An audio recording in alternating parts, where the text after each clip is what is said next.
Hello, this is Jim Krichmar sitting here with Miss Judy Sandeen on November 18th, 2013 at approximately 2:30 in the afternoon in the Health Center at Hastings College. I'm going to go over with you with the consent form. Okay. Okay. This is releasing copyright to me, the interviewer, to then be able to use the information for research, projects, etc. Okay. You are a cooperator with me on this interview, and you have full rights to restrict whatever you would like to restrict from the interview, what can be used, what cannot be used. This is for the Mary Lanning Healthcare Project for their 100th anniversary. The interviews will be turned over to Mary Lanning ultimately, and they may use it for their own uses if you will allow it. Sure. If there are any questions, feel free to ask if you would like to read over this. Okay. Which I did start doing a little bit.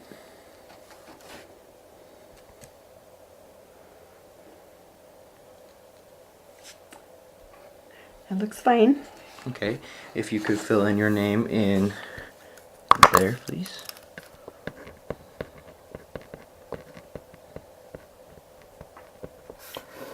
I do believe that's for me.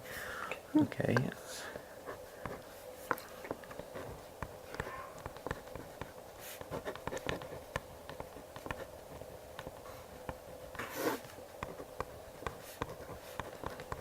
And this is in case you would like any further information or to be contacted again. Okay.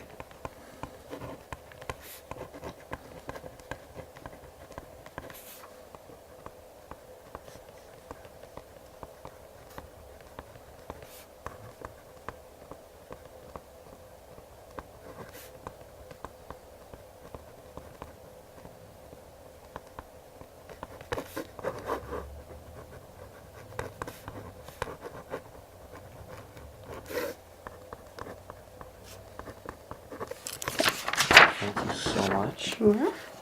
Okay.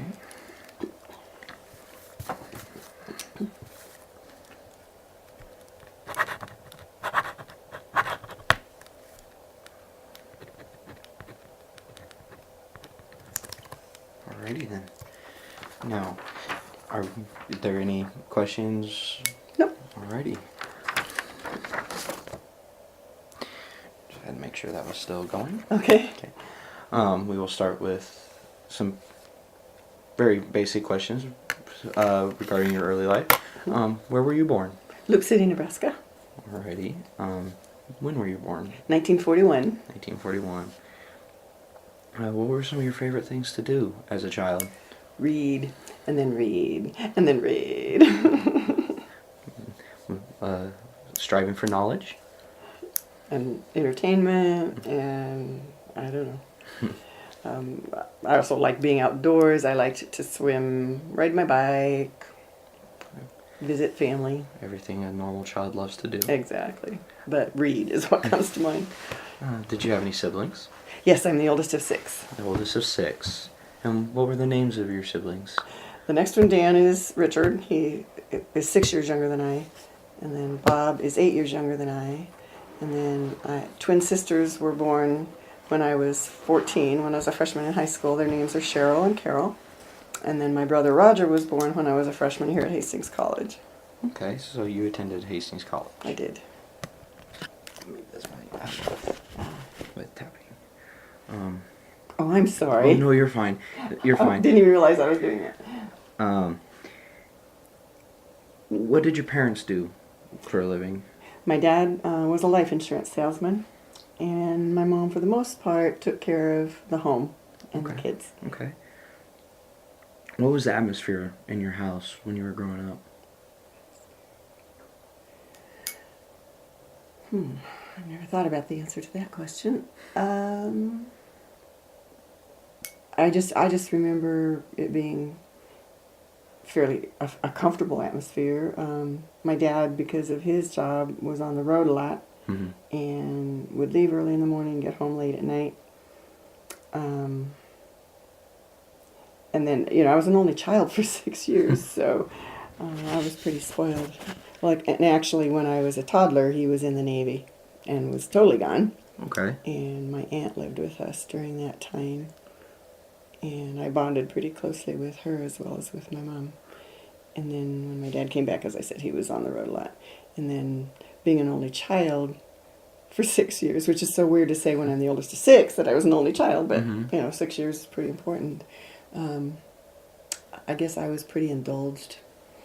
And then with my dad's job, life insurance selling in those days, I don't know what it's like now, he had to build up a clientele. So he had to work really, really hard at the beginning. And he continued to work really, really hard, but he had his clientele built up by that time. So as a kid, I didn't think we were poor, but I knew we had to pay attention about money. Right. And but I didn't feel deprived about it. It was just, don't waste money, don't waste resources, that sort of thing. So you mentioned your father was in the Navy, so I'm guessing he served in World War II? It was during World War II, but he didn't go overseas. He had taken typing in high school, which men didn't, or boys didn't usually do at that time. And once they found out he could type, they put him into an office job in Chicago and Kansas City. That's awesome. So he didn't end up going overseas. That's awesome. Yeah. Looking back, how do you see yourself as you were growing up as a type of person? I think some of how I look at that has to do with the fact that I was the oldest. That whole child placement thing in the family does make a difference. And I did, I feel like I took on a lot of responsibilities, especially as more children were born. My mom said that when she had the twins and I was 14, that was, that worked out pretty well because I was sort of the built-in babysitter. With my brothers, who were born when I was 6 and when I was 8, I treated them like dolls, and I would dress them up, push them around in wagons and things. So I was kind of a caretaker, I think, from the get-go. So very nurturing, very... Maybe, I don't know. I did lots of, I did lots of activities too. Loop City is a really small town. And so if you have the slightest glimmering of a talent in anything, then you're going to do that thing. So I had taken piano lessons from the time I was little, so I was the accompanist for everything. And was in the band also. And there were no girls' sports at that time. Okay. So I didn't take part in any of that, but I was a cheerleader and did all the, following the boys around. So I was, when you say I was, nurturing that sort of thing, I to some extent I was, but I was also pretty selfish and did my own thing a lot. Being the oldest, but also having that time period for 6 years not having any siblings, did you have some only child syndrome complex when your siblings started to come around? I don't think so. It's hard to remember back to when you're 6, but the photographs just show me kind of taking care of that baby. I don't remember any jealousy and that sort of thing, but who knows? I was, I don't remember.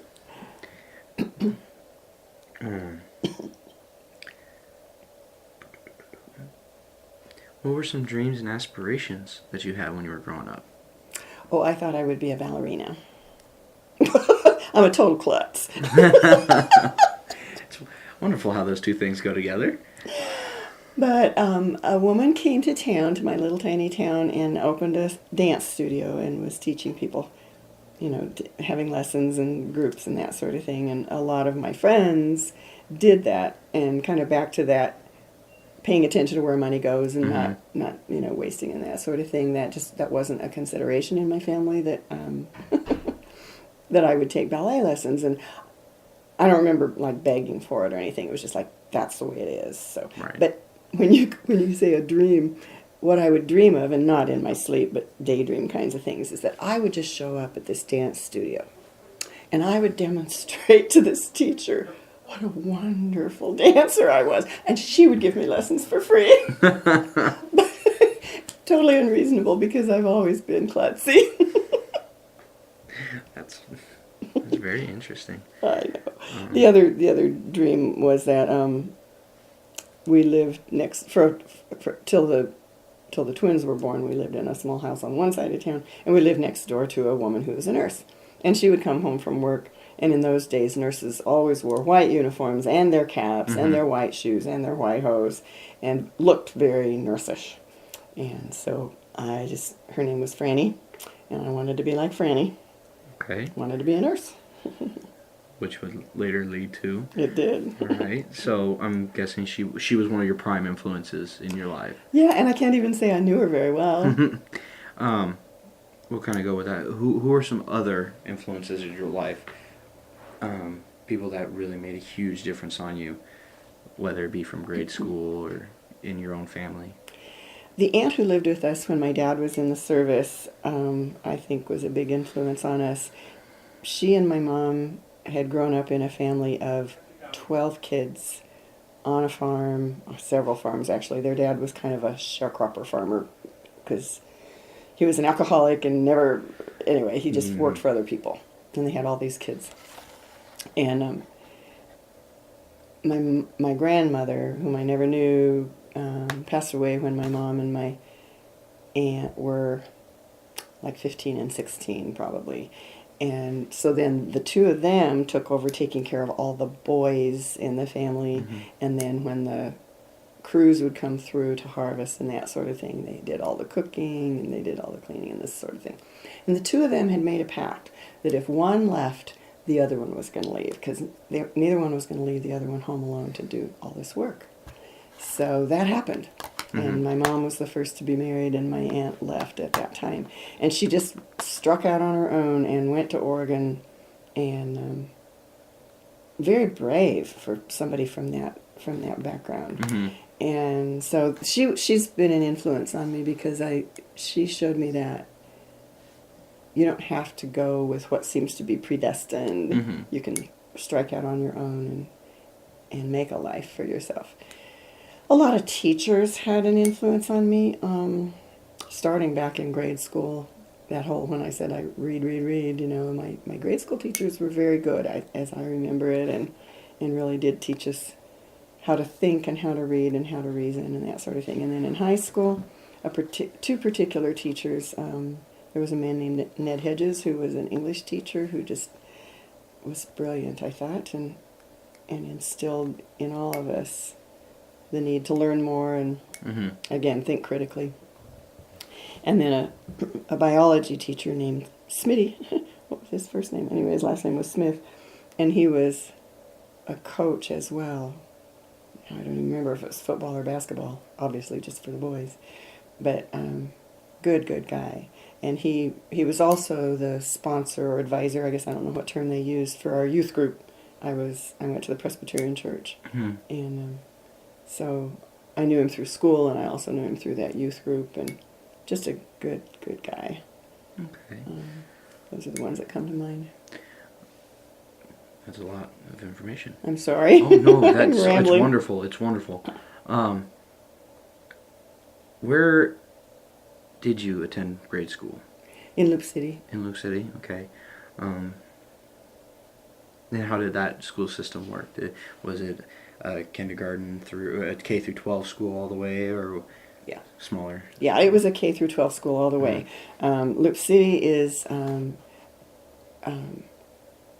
a Polish town for the most part. Now, I'm not Polish, and most of the people with a background from Poland are Roman Catholic, and the Roman Catholic Church is very big, and well, as big as anything gets in Loop City. And then there were lots of little Protestant churches, of which I said I belong to a Presbyterian Church, and so we didn't know the kids who went to the Roman Catholic Church went to the parochial school, St. Joseph's. I can't remember for sure, and so we didn't.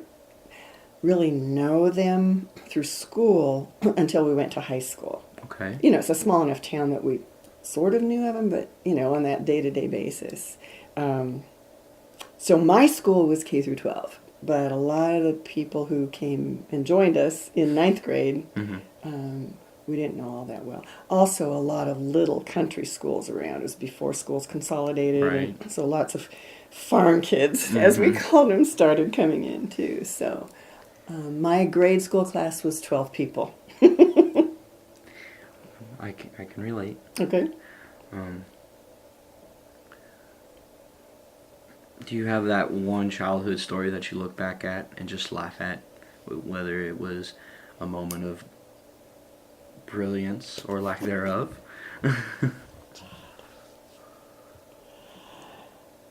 Nothing is coming to mind right now. That's fine. We can move on.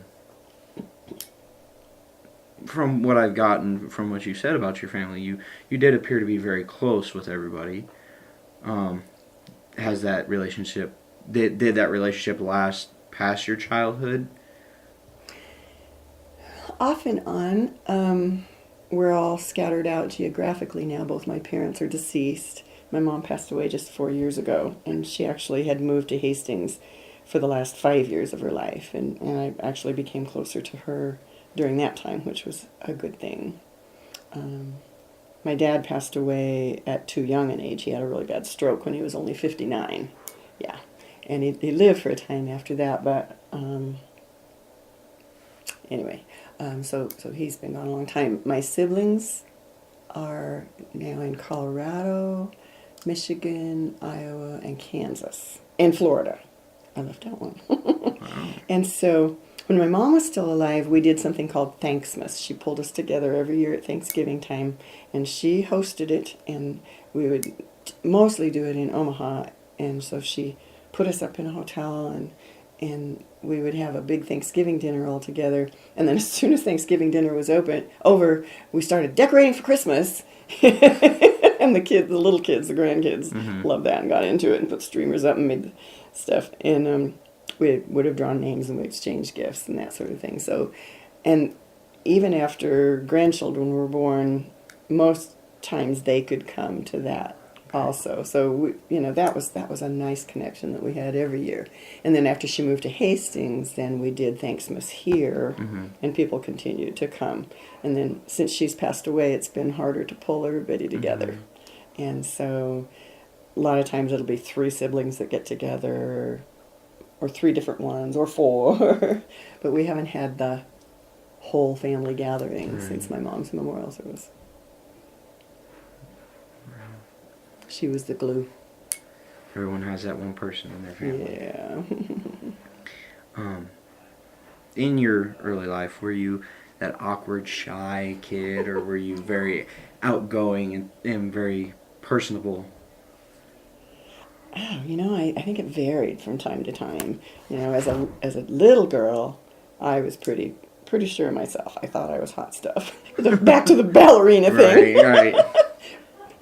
And I was a wonderful musician, blah, blah, blah. And then, as so often happens in adolescence, you begin to feel like, I don't know, you're just, you don't. Anyway, so that happened pretty much. And I didn't like high school very well. I was really anxious to graduate from high school and get off to college, because, again, I had that kind of the ballerina thing that once I went to college, Right. I would shine and everything would be better. So, yeah, I think very normally for most kids, it was up and down depending on age and all that. That's I'm trying to think of another question to kind of go off of that. I'm losing my train of thought. Oh. I think we'll just move on. Okay, that's Apologize. So you said that you stayed in Luke City through all your education, right? Till I came to Hastings College. Okay. How was your freshman year of high school? That first experience of high school. it was good because that's when I met those two teachers I mentioned who were so influential, and really felt, that I was learning more than I had in grade school. Came very easily to me, and those two teachers, pressed us to stretch and to learn more, and learn outside the classroom and that sort of thing. So they were unconventional, I would say? For that time, I think so. Okay. Yeah, in fact, Mr. Hedges went on to be a professor at UNL. Wow. Yeah.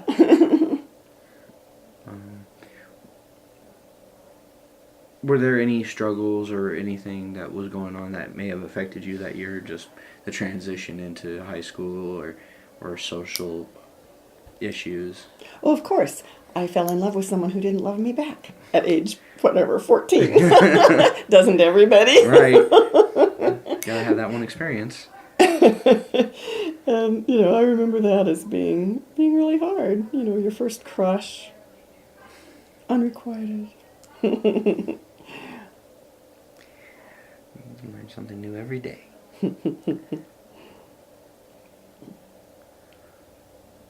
But that was the year that I was a cheerleader, and I started accompanying the vocal groups and that sort of thing. So there were certainly successes that year as well. While you were in high school, did time seem to fly by as it went on? Like each freshman year, just I don't want to be here. Right. And then by the time you were a senior, like, Where did it go? Probably. I hadn't really thought about that, but in retrospect, that's probably true. Mm-hmm. Well, you kind of covered this a second ago, but how was the dating scene for you in high school? Well, once I got past that one big hurdle, I mostly dated older guys. When I was a sophomore, I dated a senior. Mm-hmm.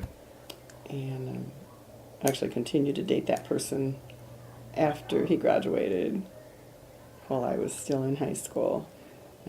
I had probably, I'm guessing, 3 serious boyfriends in high school who were all older than me. Not a lot older, but, Right. And one of the things that I longed for in high school that I actually found in college was to be able to be friends with boys. Now I call them men, of course, but, in high school they were boys. Without dating or without having to have a romantic relationship. Because so many of the young men I knew, I would have loved to have been friends, but it was, that's a long time ago, and people just seemed to have the mindset that you couldn't be friends with somebody of the opposite sex. Right. If you're interested in them at all, you must be dating. Stupid. It's come a long way since then. Thank gosh. What was your average day like in high school? Busy from dawn till dusk because of all that music stuff. Mm-hmm. Up early for marching band or accompanying a choir, and I didn't have any study halls in high school because I took all the courses that I could because I just was kind of a greedy learner, I guess. That's never a bad thing. And then more things after school and evening, and so just really full days. So I would take it you enjoyed school. You enjoyed being there. Yeah, So you do strive for knowledge. I guess I do. How was making friends overall? I mean, you just mentioned that you didn't find that other friend aspect until you got into college. Right. But how about friends of the same gender? Yeah. That was easy. Those of us who had gone to grade school together, I mentioned there were only 12 of us. 8 of those were boys and 4 were girls. And the 4 girls, let me think, 3 of us were Presbyterian and 1 was Methodist. And we always thought Methodists and Presbyterians were pretty much the same. I mean, there was no religious conflict or anything, even with the kids that had gone to the parochial school. But anyway, so the 4 of us who were girls who had gone to grade school together just continued to be friends, really close friends. And then, it took some time to get to know the young girls from the other schools, the parochial school and the country schools. But it happened over time. Just wasn't wasn't hard. Oh, I need to back up to something. When I was really little, I don't think anybody ever told me this. Somebody must have, or I wouldn't have had it in my head. But I thought that the kids from the parochial school would beat me up. And so if I was walking down the street and there were some kids from the parochial school coming down the street, I would cross over to the other side because I was afraid of them. Who put that notion in your mind? I wish I knew. Wow. I can't remember it ever happening. School rivalries in middle school. I don't know. I don't know. Isn't that crazy? And I've visited with some of them, and they thought the same thing about us. They Huh. thought we would hurt them. Interesting. I honestly didn't know that occurred with Well, schools. You know, and it was an unfounded fear, certainly. Hmm. But there it was. During high school, you said that you remained pretty close with your family all the way through. Mm-hmm. But during high school, everyone tends to have that rebellious stage. Did you end up having one, or were you the good child all the way through? I was pretty compliant and docile for the most part. After this is a memory that's kind of burned into my brain. It was after graduation and before I came to college. So that summer, a young man had asked me out to go to a movie or whatever. There wasn't much to do in Lip City, and I had said yes. And I was getting ready to go out, and my dad asked me, what's up? Well, I'm getting ready to go out with, I can't remember his name now. I'll say Johnny. And my dad said, you're not going out with him? And I was like, what? Because there had never been any question about who I dated. Mm-hmm. And, I was like, why? Well, he'll never do anything more than work at a filling station. Yeah. And I was like, I'm not going to marry him. I'm just going to the movie or whatever it was we were going to do. Doesn't matter. You're not going out with him. I can't call him and tell him that I'm not going to go out with him. I've already told him that I will. He said, I'll handle it when he comes. I'll tell him. And he put his foot down. My dad was pretty autocratic, and he put his foot down and said, you're not going out with him. And my brother, who was 6 years younger than I, who so then would have been in, 7th grade, says that he remembers, and I don't remember this, but he remembers me screaming from my room, I hate you! Or whatever. A typical Hollywood moment right there. Yeah, really overly dramatic. But I was so upset because that was so judgmental and classist, I guess, you would say. And I hadn't expected that out of my dad.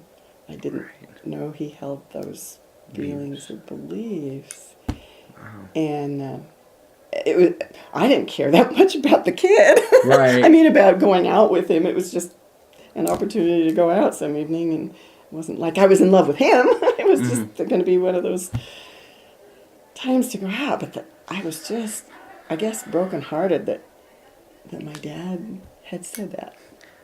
Was this the only issue, only bump in the road that you had with your dad, or was he very much to the point, this is what I want? He was, but I didn't rebel against it. Again, that was the 40s and the 50s, and young women, young girls did what their parents said. And Status quo. yeah, don't rock the boat. When did you actually start looking into your future education here at Hastings College? Well, I always knew I was going to go to college. That was the deal, and hadn't really thought much about where it was going to be. And the Hastings College recruiter came to my town, Tom Jorgensen, who's still active with the college. I think he got one of the the big award that they give to. Oh, the pro reggae thing. I think he's a recipient of that. Anyway, he wasn't that much older than I was at the time, but he came and convinced 2 or 3 of us that Hastings College would be a good school. And I knew at the time I wanted to be a nurse. And of course, Mary Lanning was here as a nursing school. And I learned from Mr. Jorgensen that you could go to college for a period of time and then go to Mary Lanning, so you would have a college degree and be a nurse. Mm-hmm. And I'd never heard of that before, and I thought that sounded pretty cool. All right. That's what did it. So when did you graduate from high Luke school? City? From high school, 59. Okay. On track, 18 years. Okay. Right. What was your feeling when you walked across the stage to get your diploma when you graduated? I don't even remember it. I don't remember it. I was one of 3, I think, valedictorians. That was cool. Very cool. I had reached a point in my life when I was about a junior. We talked about that whole awkward adolescence kind of thing, needing to be accepted and that sort of thing. This is so stupid. People get nicknames, Okay. And my nickname was the Brain. And I began to feel that that was a social disadvantage. So I purposely did poorly in some classes. As if that made any difference. To relieve that stigma. Yeah. And so then, I don't know, later, I guess my senior year, I began to think, well, that was really stupid. So worked really hard and got my GPA back up. And so there were 3 of us who had the same GPA. And so there were 3 of us who were valedictorians. And so I guess, I felt proud. I honestly don't remember it. Mm-hmm. All right, so now we'll look at coming here to Hastings. College. Okay. So you were interested in being a nurse from graduating from high school, and when you came here, so I'm guessing, has the, I don't know if the system was the same back then, but you were a bio major then when you came here? No, it's called pre-nursing. Pre-nursing? Yeah, Okay. and it has changed a lot. We were given college credit for our hours at Mary Lanning, for the classes that we had at Mary Lanning, and that changed a long time ago. Now, if people want to get a nursing degree and a college degree, they go to Creighton, do the Creighton program, and so it's just a whole different plan. But yeah, we were given college credit for our nursing classes. So I came to Hastings College for 1 year. I lived in Taylor Hall, and then stayed for summer school also to get enough college credits to make this whole thing work. So that when I graduated from nursing school, which was 3 years, 3 calendar years, that I would have both. Okay, so you were pursuing both educations at the same time? Right. That's a course load.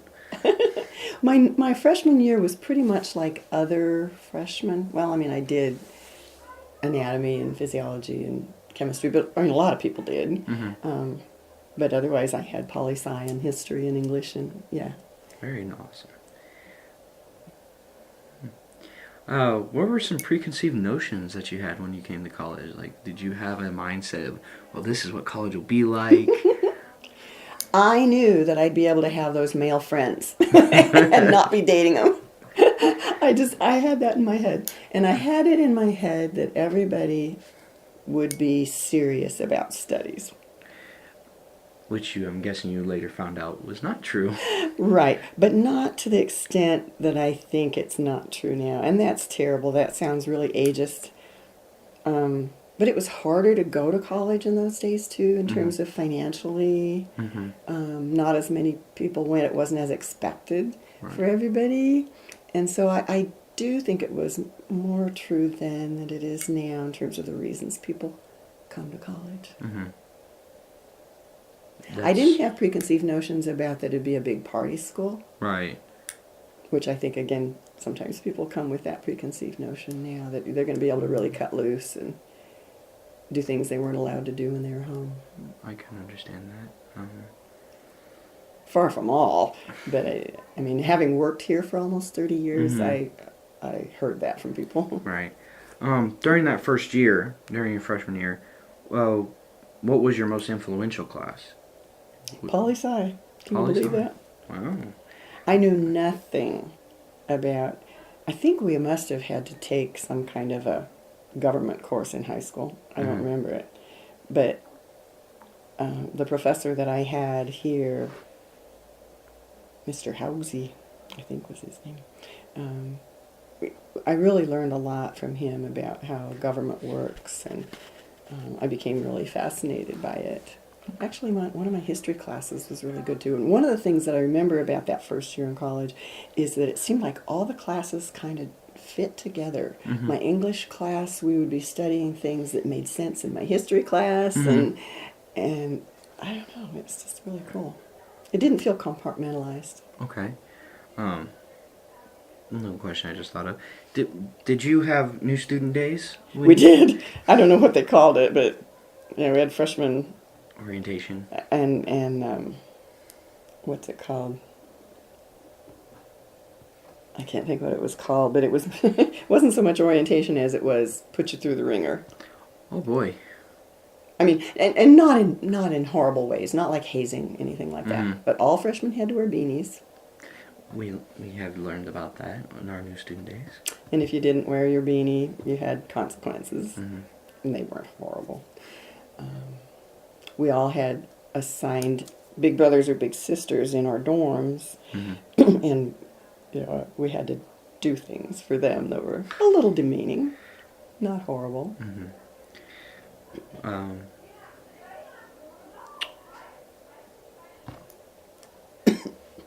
So, for your schedule for here, was it a lot like high school? Did you just overload yourself with classes? No, I don't think so. Yeah, one of the things that blew my mind. Isn't it funny to think back that far? Because this is a very long time ago. Mhm. But I remember I had blocks of time during the day. It's like, Uh-huh. what do I do? Where I hadn't had that in high school. And, I quickly learned you darn well better be getting your homework done Right. during those blocks of time. But my days weren't as crowded as they were in high school. So, with this extra time, I'm sure you participated in some extracurriculars. I was in the band Okay. for the first 2 years. I continued to try to do it my first year at Mary Lanning, which was tough. Anyway, I did it for sure that first year, and then I joined a sorority, which is it's defunct. It went away, Sigma Tau Sigma, and the sororities were a lot different then than they are now. They were, and maybe they aren't, because I've not been in one lately. But from outside appearances, they were a lot different. We were taught social skills. Social skills. Would you like to elaborate, or is that something you would like to kind of keep? No, it's we would have programs when we went to our meetings, and it would be on. It was so funny to think about it now. Comportment and table setting. I remember one on table setting. I remember wearing a lot of white gloves. One time I was, and this wasn't the sorority, but was just on my way to church from the dorm, and I was wearing my obligatory white gloves, but no hat. And the woman, who was just a dear person, who was dean of women, and what she was doing in front of the dorm on a Sunday morning, I don't know. But she told me that I really needed to be wearing a hat if I was on my way to church. Looking out for you.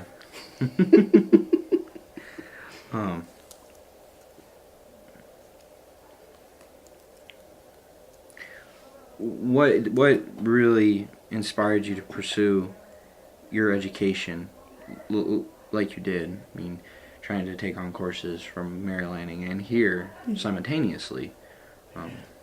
It just seemed like a good idea. And as it turned out, it was. Not very many nurses in those days were getting bachelor's degrees. The only way you could do it at that time was to go to UNL. Wow. And or do what I did here, which was really kind of unique. I don't know whoever came up with that, but it just seemed like a good idea. And I don't know if any of your questions are going to go to this, but so I went here for that first year, and I loved it. I really loved my first year of college and my summer as well. And then when I came back, I lived in the Mary Lanning dorm over by the hospital, which is no longer there as a dorm, with everybody else who was a first-year student for Mary Lanning, Okay. as well as a couple. There were two others who had done three others who had done what I did, who had gone to Hastings College a year. Mm-hmm. And then there was a young woman who had gone to Cody College for 2 years and then went to Mary Lanning. But most of our class was fresh out of high school. And almost all of our classes were back at Hastings College. So we did a lot of walking from there to here and back and forth. And I hated it. I was like, I'm not part of the college anymore. I'm part of this pod that's moving like an amoeba. And they were all taking the same classes. They all had the same English class. They all had the same bio class. They all had whatever. And some of those I didn't have with them because I'd already taken them. But I really didn't want to be... I wanted to be my own person, and I felt like I wasn't. So, and I was very immature and didn't think things through clearly. And I remember I went home at Thanksgiving, and at the very end of the break, I think I was getting in the car to come back, and said, "Oh, by the way, I'm going to drop out of Mary Lanning and go back to Hastings College." And my parents were like, "What? You don't tell us this right now." And my dad did a really good thing. He wrote me a letter, and he said, he wasn't going to stop me from that, but wondered if I'd thought it through carefully, which of course I hadn't. It was all about the social, Right. how much I liked being a Hastings College student. It wasn't anything about my career goals. It was very immature. And so he said, have you talked to your advisor? Mm-hmm. Have you shadowed any nurses at the hospital? Have you, I forget what else. But he, in a pretty kind way, encouraged me to think this through more carefully. And I realized he was right, and I stuck it out. And here you are today. Here I am today. So, when did you officially graduate from Mary Lanning's nursing school? Because you were no longer technically a student at Hastings, if I'm getting this correctly. Well, and like I say, they gave us Hastings College credits for our nursing school classes, so I did graduate from Hastings College in May of 1963. Okay. But because the nursing school was, and it was a provisional, because the nursing school was a 12-month program, so it didn't end until August of 1963. Oh. So, if I remember, my diploma wasn't signed, but I was allowed to walk. Very cool. I think that's how that worked. But I know I walked. I just don't remember for sure about the diploma. And so then put in 3 more months at Mary Lanning, and then we had our Mary Lanning graduation. So I graduated from both within the same calendar year. Okay, that's very cool. It That's was. unique. Yeah, it's like I said, it was a very unique situation. I don't know who dreamed it up. I don't know how long it was in existence. That would be interesting to know. Did you graduate from here with any honors, like being? Nope. No, just a normal college graduate. That's right.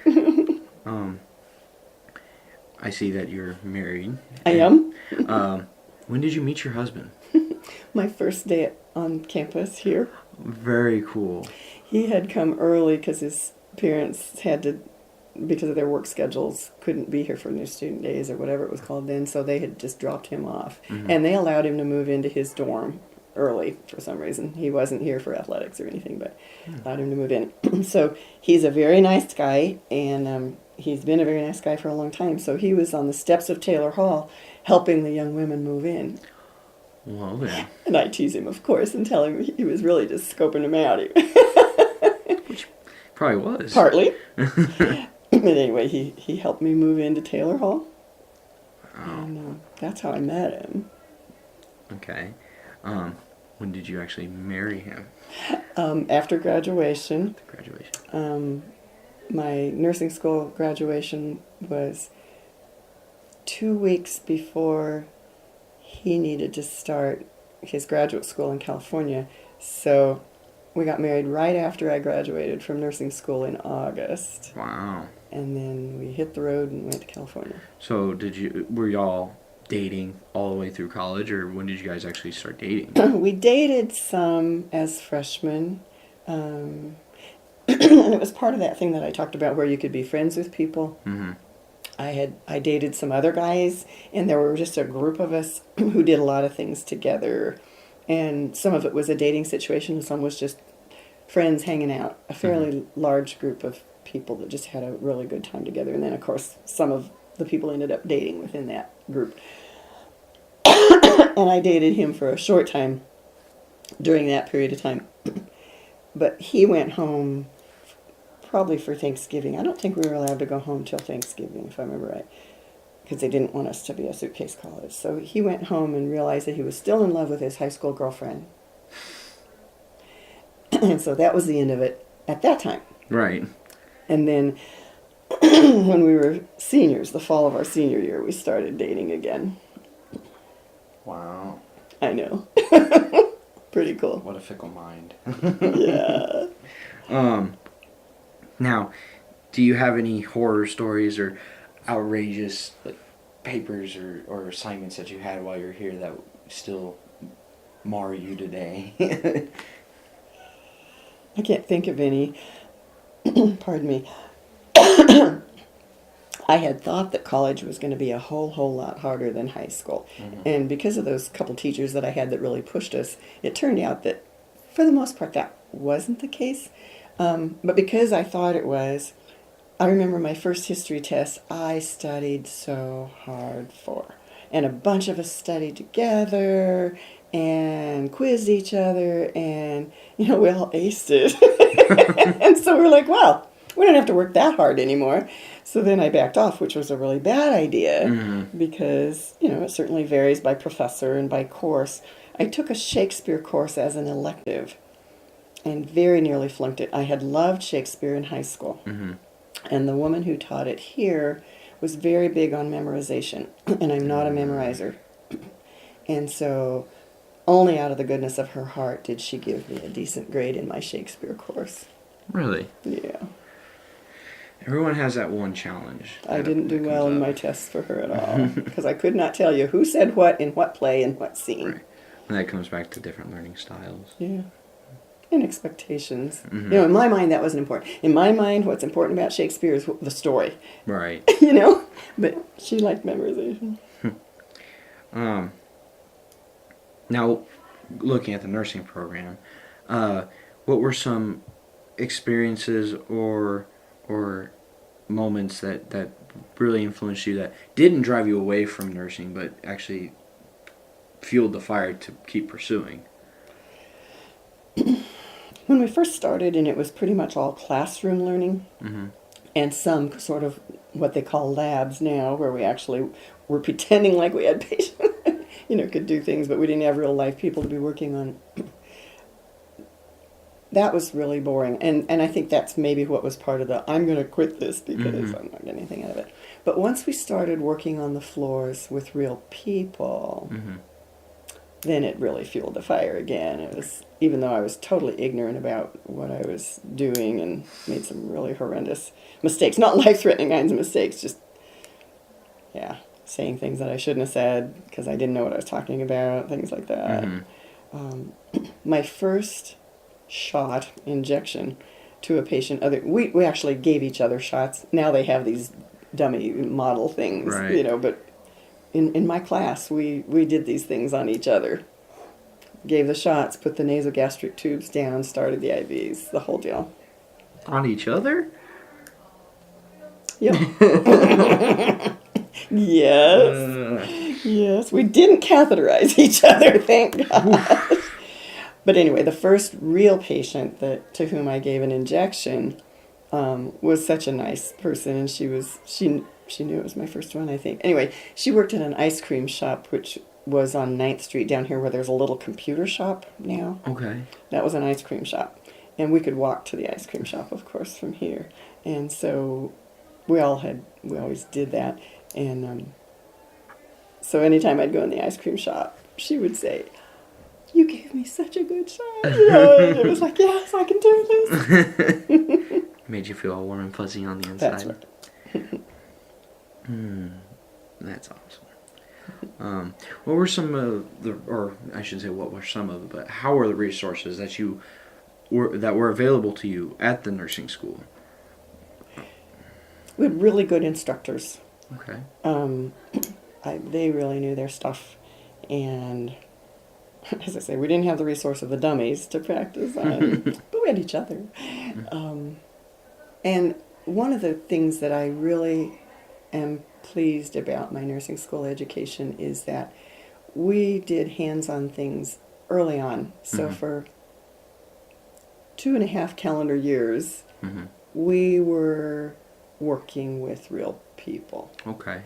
And, you know, even though when I graduated I was nervous as a cat, still I was well prepared. I was well prepared for my career. So Mary Lanning was a very good program. Yeah, it really was. Good. We did, you know, you have to take state boards, and now they do it online, and it's all different. We had to go somewhere, and it was a 2-day or 3-day process, I forget which. Terrifying. And then you had to wait forever for your results to come back. But my class did really well in terms of scores on state boards. Okay. And I suppose other classes did it well as well from Mary Lanning, because we were well prepared. So I'm guessing you made some lifelong lasting relationships from nursing school. Yes, did. Stay in touch with quite a few of them. Again, our class was small. We just had our 50-year reunion this summer. Wow. And, now I won't remember for sure. I think 4 are deceased. 4 couldn't come because of conflicts of time. And there were 24 of us there. I think that's right, somewhere in there. And, you know, a lot of us hadn't seen each other since graduation, and we reconnected really easily. And some of us have stayed in touch. Okay. What was talked about amongst you and your fellow classmates during the time? I mean, you said you graduated in 61. What were 63. Or 63, excuse me. That's okay. My bad. No. What were some topics of conversation at the time? You know, we were all very naive and very unworldly. And, you know, that was a time when there was a lot happening. And I honestly don't think we were very aware. I'll get to some more worldly questions here in a moment. Okay. But we'll kind of go over your beginning of your nursing career briefly. You had said that you and your husband, 2 weeks after graduation, moved to California. Right.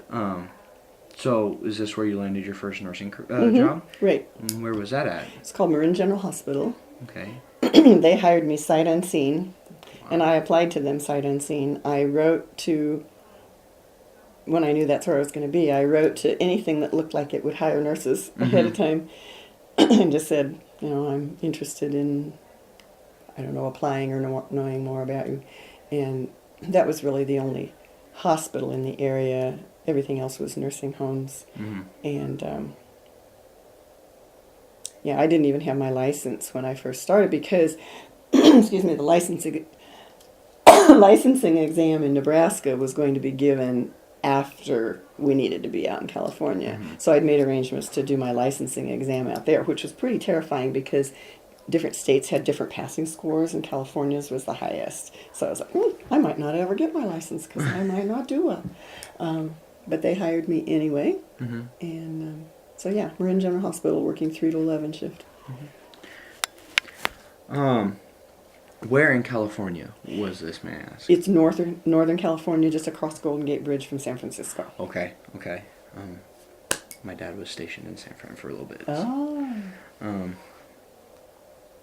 Now, how long did you stay in that area? We were there from 63 until the latter part of 78. I'm sorry, 68. I'm sorry, I've done that before.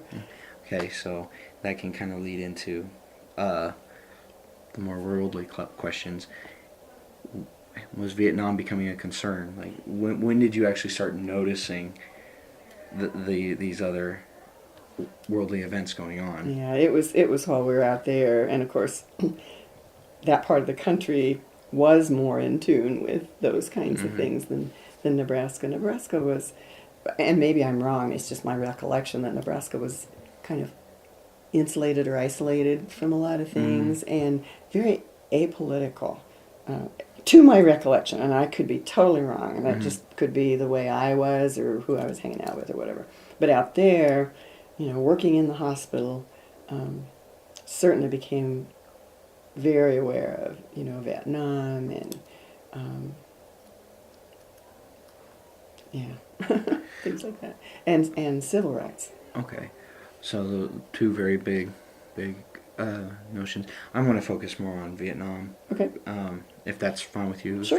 if you're willing to share. Sure.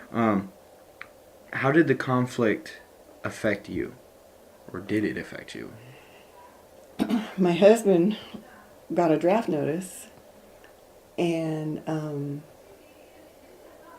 was going to be drafted, even though he was in school, because that was not a deferment at that time. And it would look like he did it on purpose, but he didn't. He developed a medical issue that made him ineligible to be drafted. May I ask what the medical issue was? He had seizures. Oof. Military wouldn't have liked him very much. No. Never had them before. When he was a kid, he had a real bad head injury. He was riding his bicycle and he hit a school bus, or the school bus hit him, I don't know. And he was in a coma for a long time. And so, they thought pretty much it was probably scar tissue from that. And, had to have the EEGs and be put on the medications. And in those days, the anti-seizure, anti-convulsion medications weren't very good. Phenobarbital, which makes you groggy. Yeah. So anyway, he ended up not going. Right. And I was glad. I did not want him to go. Right. My second brother did go to Vietnam and was wounded. I remember being in the back seat of a car. We'd gone to dinner, out to a play or whatever, I don't remember, with another couple who was older than us when we lived in Northern California. And the discussion was about Vietnam, and I remember saying, "What happened? Why are we there? What are we doing? Okay. What is this all about?" Because I hadn't followed it. It was just like this, what? So was that initial feeling of, what are we doing? It was. Because it wasn't like something obvious like World War II, like we were attacked. Right. And they had paid better, and they were trying to explain it to me, and I was like, it still doesn't make sense to me. What did they tell you? Like, what were they trying to explain to you? I wish I could remember. It was talking about the French and communism, and I don't remember what they said. Factors. Whatever it was, didn't make sense to me. So what were the attitudes of the people in the area that you lived towards Vietnam? Varied. Varied. Just as there, with most things. I forget the name of it. The military base that's just by Golden Gate Park. I used to know. Can't think of the name of it. A lot of the folks who worked at my hospital, were military, and this was like a second job for them. Right. Most of our orderlies were in the service, and then came to work with us to make a living. And, not that all military people are in favor of war by any means. I don't mean that. But, verbally supportive of our involvement and that sort of thing. I had other friends who, were more pacifist and, why are we there? What can we accomplish? What do we hope to accomplish? So a wide range. Okay. Kind of coming out of that topic, but when did you and your husband move back here to Hastings? In 1968. In 1968. Yeah. Okay. He had, the reason we went there was for him to go to seminary. He was going to be a Presbyterian minister. Mm-hmm. And after they were on the quarter system, and after a year and a quarter, he began to realize that that really wasn't The path. going to work. And it's a good thing because I decided about the same time I wouldn't make a very good minister's wife. So, good thing we both came to that conclusion at the same time. Okay. And, but we stayed, you know, we'd made friends, we liked the area. But his undergrad degree from here was in psychology. And a bachelor's in psychology, even back then, you weren't really prepared for employment. You know, if you wanted to be a counselor, you needed more schooling, blah, blah, blah. So he did a variety of jobs out there, which were, you know, fine jobs, but they weren't fulfilling for him. They weren't what he needed. So he actually came back to Nebraska by himself to just job search.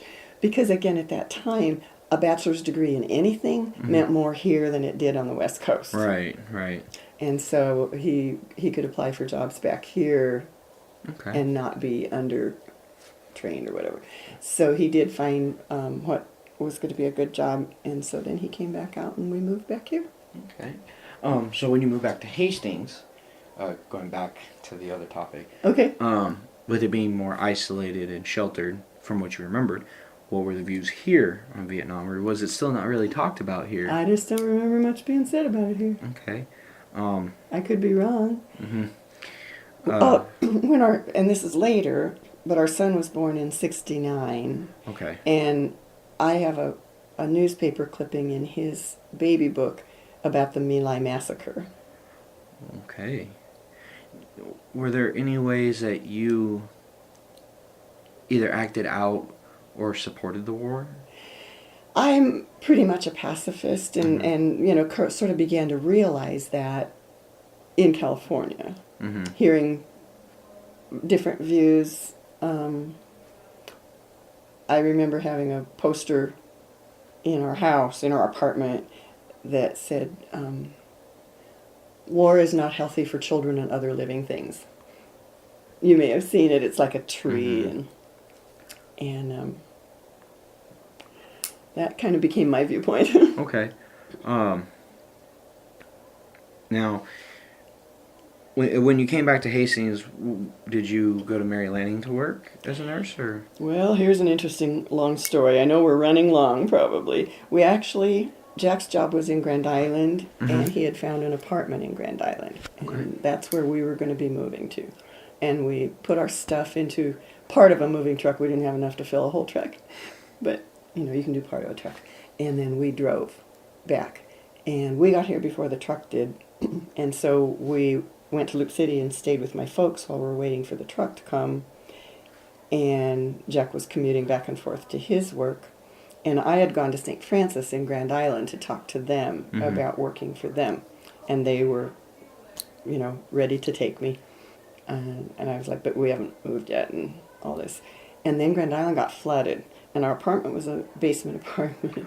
And it got flooded. Oh boy. And none of our stuff was there. But we didn't have any place to live. And there were no apartments available in Grand Island because of the flood, a lot of people were temporarily living in apartments who gotten flooded out of their homes or whatever. And so we said, well, Hastings isn't very far away. So we came over here and found an apartment. And then I visited with Mary Lanning about working for them. Okay. Now, Dr. Moreno had found an article for me, but it had mentioned you working with... I think it's psychological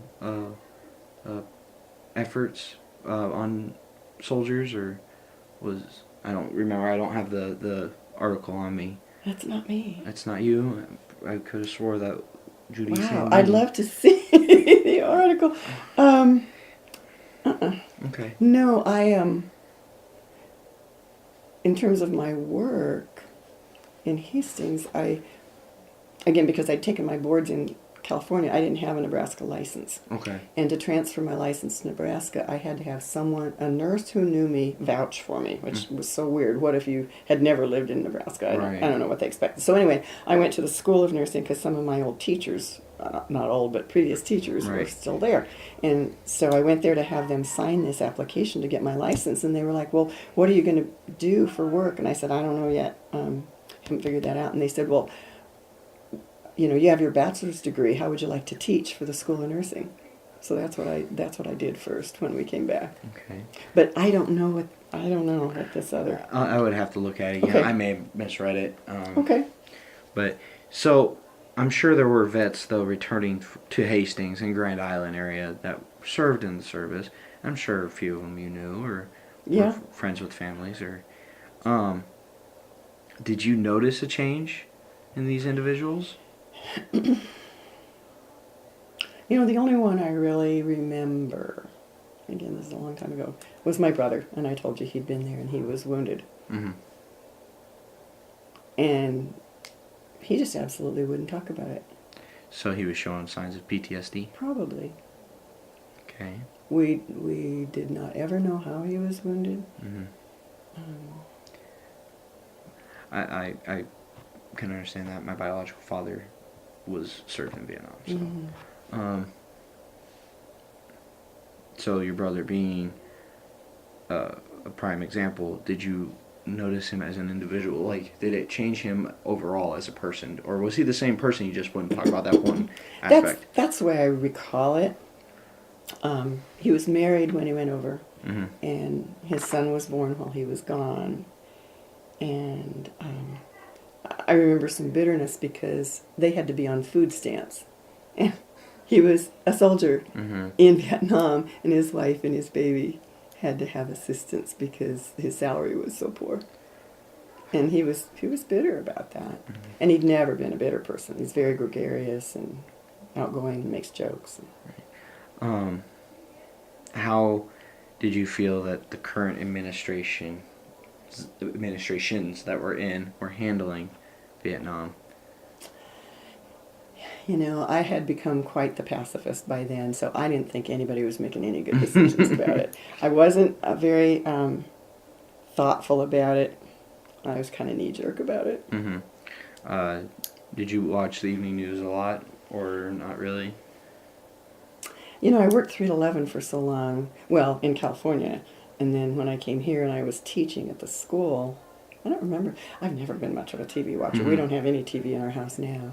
I don't remember watching much evening news. So information you probably got from people was more word of mouth or from the paper. And newspapers. I've always read newspapers. Okay. So you obtained most of your information from the newspaper. Yeah. And Hastings Tribune, I'm guessing. Probably. Um, Yeah. How was teaching at the nursing? It was good. school? I really, and it scared me to death. They were like, what? I was like, what? You want me to teach? I've never taught. You have a bachelor's degree, you can teach. And so you could be a clinical instructor without a bachelor's degree, Mhm. meaning you oversaw the students who were on the floor Okay. working in the hospital. But to actually teach in the classroom, you had to have a bachelor's. And of course, I'd never had an education course in my life. Mm-hmm. But so I would study the heck out of anything that they told me I was going to be teaching next. Mm-hmm. Prepare, learn it inside and out. And poor Jack, I gave the lectures to him because I figured if somebody who knew nothing about any of this could understand what I was teaching, then these students would be able to as well. So to this day, he can tell you quite a lot about the kidney. Awesome. So how long did you teach at the nursing school?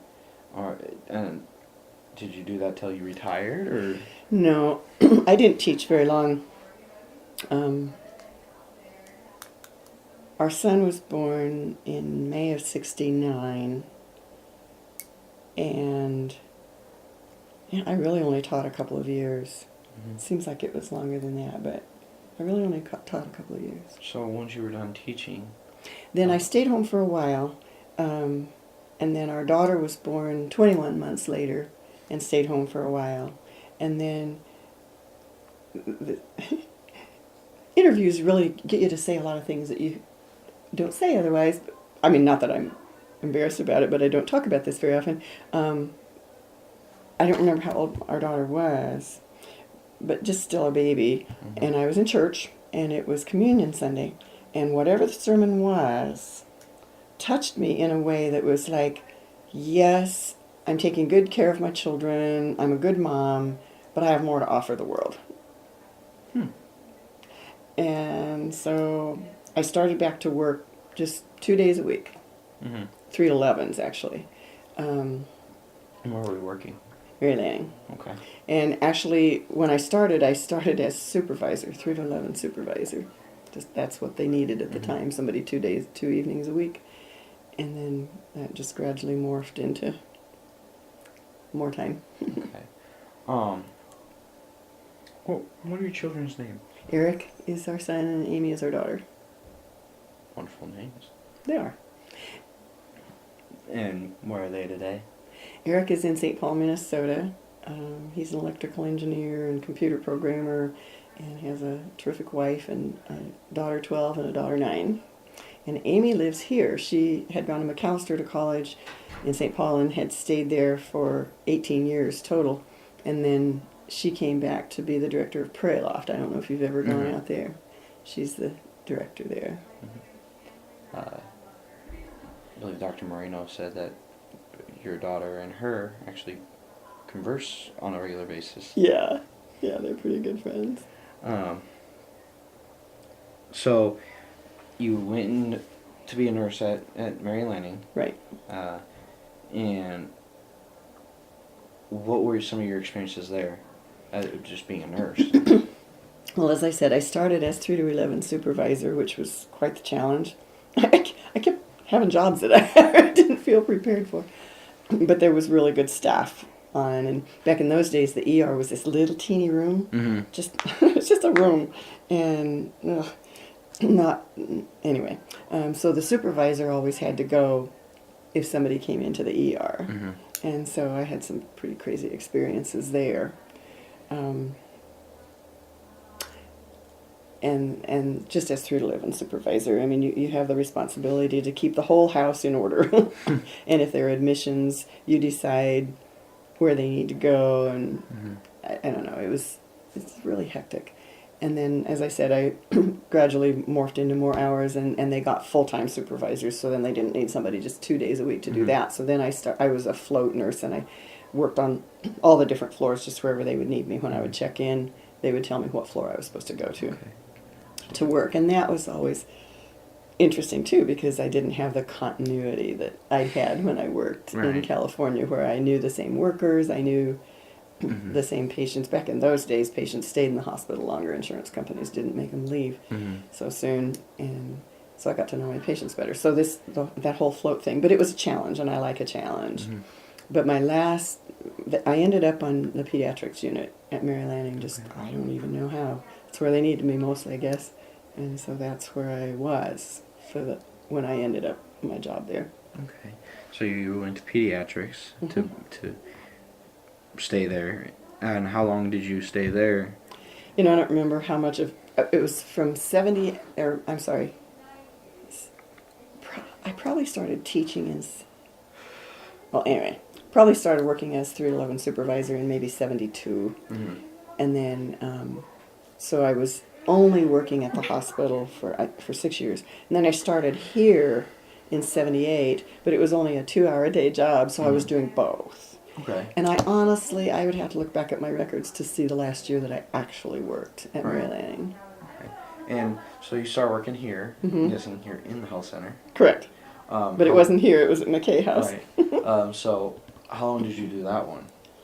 The Hastings College, 29 years. 29 years. So fairly recently, up until fairly recently. Yeah, this is my 7th year of retirement. Okay. So we'll move into retirement then. Okay. How are you liking it so far? I like it now. I hated it for about a year. I really loved what I did. When did you start thinking about retirement? I told him, well, my husband took early retirement at 62, so he had been retired 3 years while I was still working. And so, so we couldn't go visit Eric and his family in Minnesota as readily because I was still working. Well, so I guess once Jack retired, I started thinking about retirement, but I didn't really want to. But when it came to just regular retirement age of 65 and a half, I was like, well, he's been retired for 3 years. We've been tied down. This is probably the right time to do it. So I told the college quite some time before, because I was really hoping that they would hire a full-time advisor for the peer education groups, because that's really a full-time job in and of itself. And so I told them in plenty of time, thinking that they would do that, but that didn't happen. Do you remember like the official day or official month or official year that you retired? Or It would have been, it was the end of that academic year. Well, July, I guess, because that's the fiscal year. So it would have been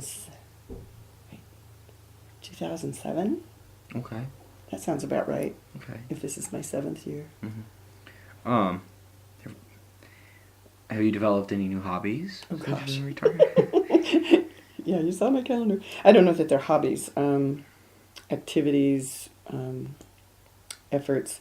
I joined League of Women Voters. Back to that poli-sci class that I took my freshman year here, because that's always been interesting to me. And League is nonpartisan, so it's really great. It's just a chance to learn a lot about issues and candidates and whatnot from a nonpartisan point of view. So I'm active in League. Was it before I retired or after? We changed churches, and the church we belong to now is pretty small, and so everybody that's a member is extremely active because there's a lot of work to be done and not very many people to do it. So I've been a deacon there, and I'm the chair of what's called God is Still Speaking. That's kind of the theme of our church, and it's the whole idea that